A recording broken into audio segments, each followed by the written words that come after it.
Hello mga ka-mentors! Welcome back sa channel. Today, super excited ako kasi pag-usapan natin yung REITs o Real Estate Investment Trusts. Kung gusto mong kumita sa real estate pero ayaw mong magpa-renovate, ayaw mong maghanap ng tenant, at lalong ayaw mong makipag-away sa contractor, then this is for you. Sa video na to, I'll show you how to earn passive income from buildings you don't even own. Parang may parenta ka sa office pero ikaw nasa bahay lang, nakakape. So, let's go! So, ano ba ang REIT? Simple lang. Parang mutual fund na puro property ang laman. Kung gusto mong gumawa naman ako ng video about mutual fund, comment mo lang sa baba, mutual fund, and tingnan natin kung marami mag-request din. Gagawa tayo ng separate video for that.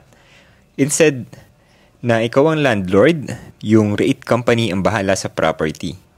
Ikaw, yung shareholder, so kapag kumita sila sa rent, may cut ka rin. Imagine mo, may part ownership ka na sa BGC, Makati, or kahit mall sa Visayas without leaving your bahay or spending millions. Pwede mo nang sabihin, may share ako dyan, kahit pa joke lang sa barkada mo. These are some of the top rates sa Pilipinas. Sobrang exciting kasi legit to. May big names like Ayala, Mega World, Robinsons, a REIT for example, owned by Ayala Land. Si M-REIT naman, Mega World.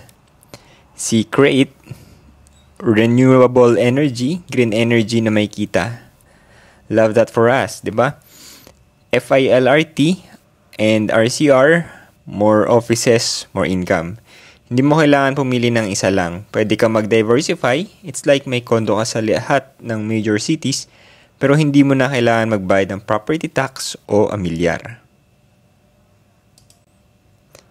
Ito na exciting part. Paano ka kumikita? Una, dividends.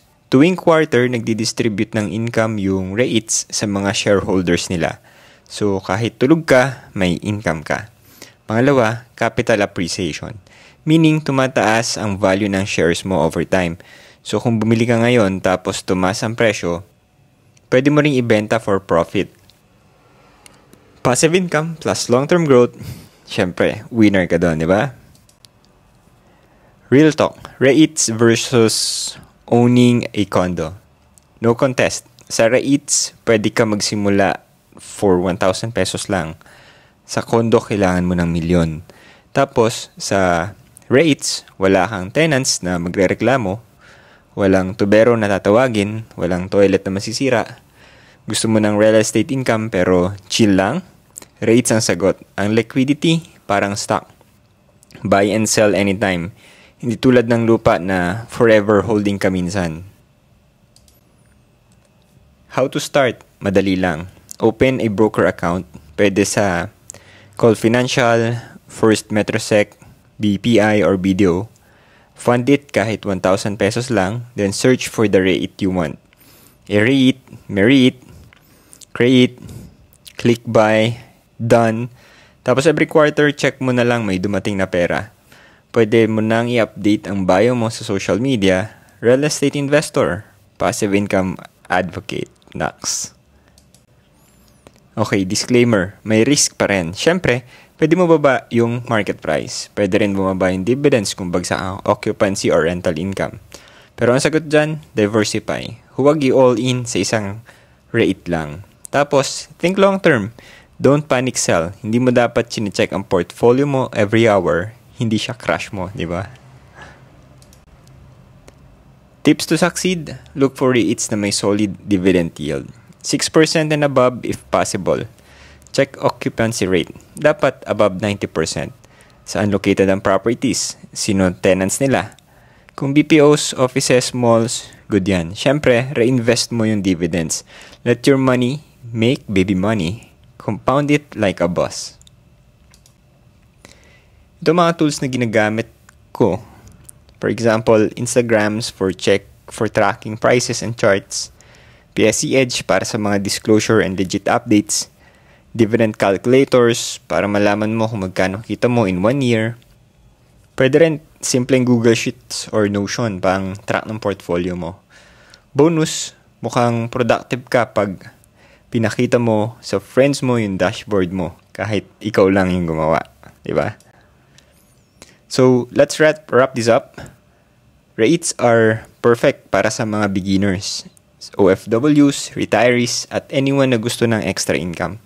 Hindi mo kailangan ng malaking capital. Hindi mo kailangan ng real estate knowledge. Start small. Grow consistently. Let your money work while you sleep. Or binge watch Netflix kung yun ang trip mo, di ba? Thank you for watching mga ka-REITs. If you got value from this video, like mo, comment, and share. Subscribe to this channel ng Phil Mentors for more content like this. And kung gusto mo na exclusive investing tips and tools, join our free newsletter.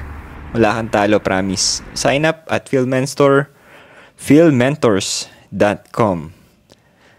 Comment below passive income goals para alam ko kung sino ang serious dito. Kita-kits sa next video.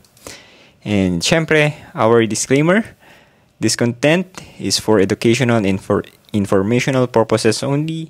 And bonus, kung na-entertain ka, it is not financial investment or legal advice.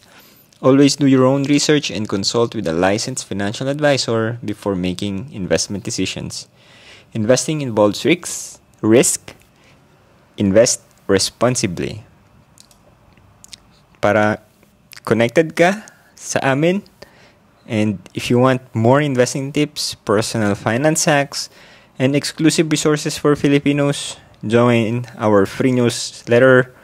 Just visit philmentors.com. Weekly tips, exclusive tools, zero spam. Don't miss out. Build your financial future today.